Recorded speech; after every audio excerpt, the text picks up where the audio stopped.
Welcome to the Sprint 3 demo of the Spring 2022 Pod Reshare Workcycle. My name is Corey Lown, and I'm the tech lead for this workcycle.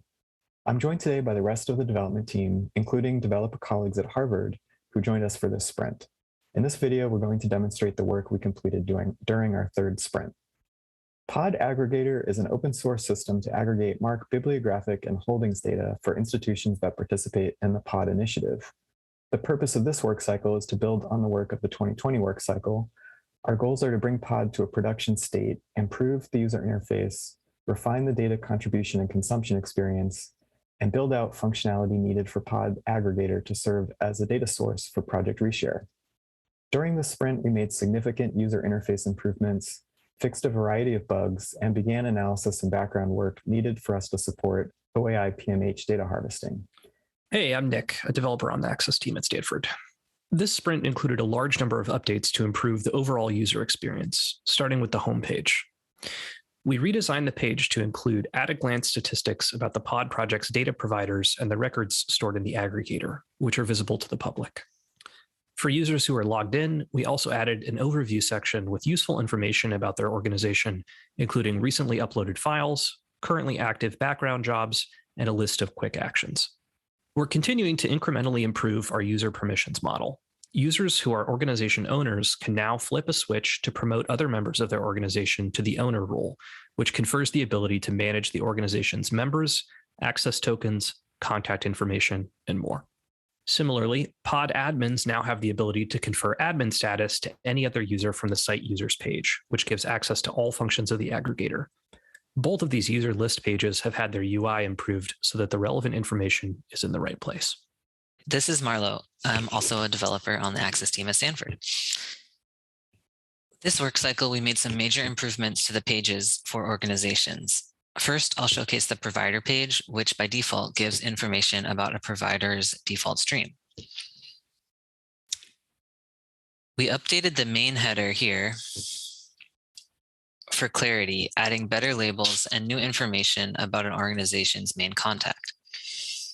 We also provide a link for managing your organization or simply viewing it if you have a lower level of permissions. This top link changes depending on your location within the application. We also reorganized the header that displays information about the stream a user is currently viewing.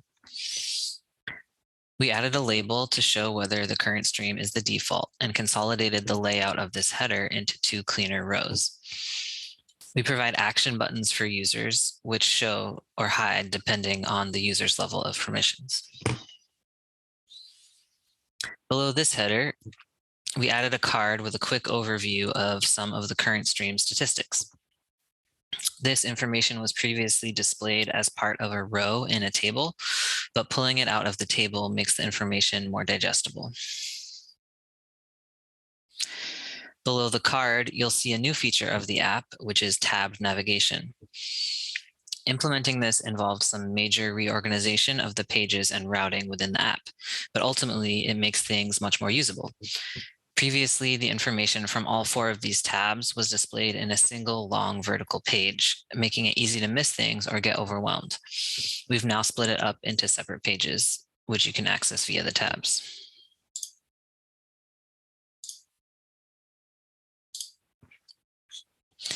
So moving over to the area for managing an organization, we can see there are some similarities in the updates from the ones I just showed you. We implemented a tab navigation here as well so that we could split the information and actions into logical groups rather than having one long page.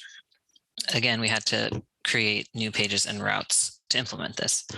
There are a couple fun bonuses within these pages, like a new button for making it easy to copy an access token. So I'm going to be demoing 3 additions from this sprint.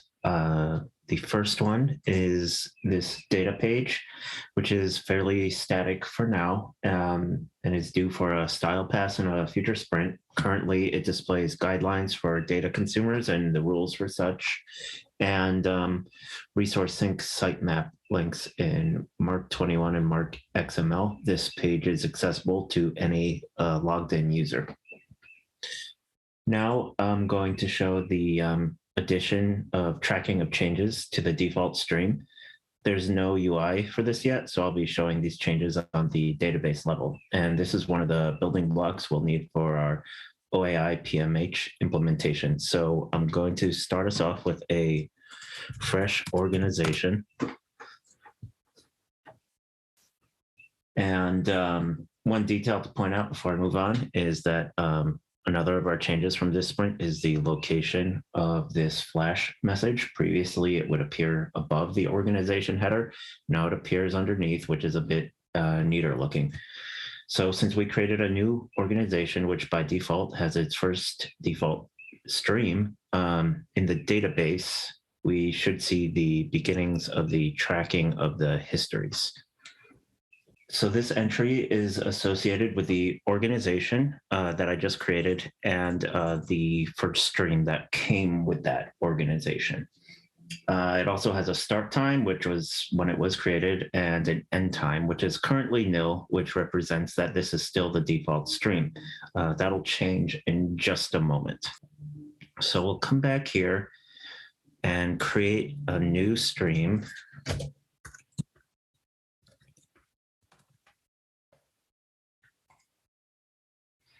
And we'll make that the default. And back in the database, we will rerun the query. And now we have a second entry. We can see that the first one now has an end time, which represents when it was no longer the default stream. And the new stream now is there with its new start time. And the tracking of these histories will be used in order to help us calculate the interstream deltas for the OAI PMH implementation moving forward. And that's what I got. I'm Katie Amaral. I'm a developer from Harvard, and I'm going to be showing some improvements that we made to the UI and to permissions. So the first improvement I'm going to show is updating the slug field for an organization. So if I go to create a new organization and I start filling in the name, as you can see here, then it'll automatically recommend a slug that is URLified. So the spaces are replaced with dashes and it's lowercase. So I can go ahead and create a new organization. And then another improvement that was made is that the slug field is not accessible to anyone except for pod admins. So as you can see here on this page, the organization details, that slug field is hidden. And another improvement we made was to restrict the activity page to pod admins. So as you can see here, I'm currently logged in as a pod admin. And if I go to activity, I have access. But then if I switch back to the other user I'm logged in as, I do not have access to that page. All right. So another refinement that we made is to the processing display page. So if I go to the processing status page, there are these tabs here, and if the needed attention tab has any jobs, that will be open automatically. Otherwise, the active tab will be open automatically, and then needs attention is now on the top. So if I wanted to show that, I can show an upload. And as you can see in the processing status, now I have a job that was purposefully malformed, so it needs attention. And as you can see, that tab is active. And I can manually close and open the tabs as usual. All right. Also, another improvement we made was just showing this flash message if there are no jobs for each of these categories instead of showing a blank table, just a little cleaner.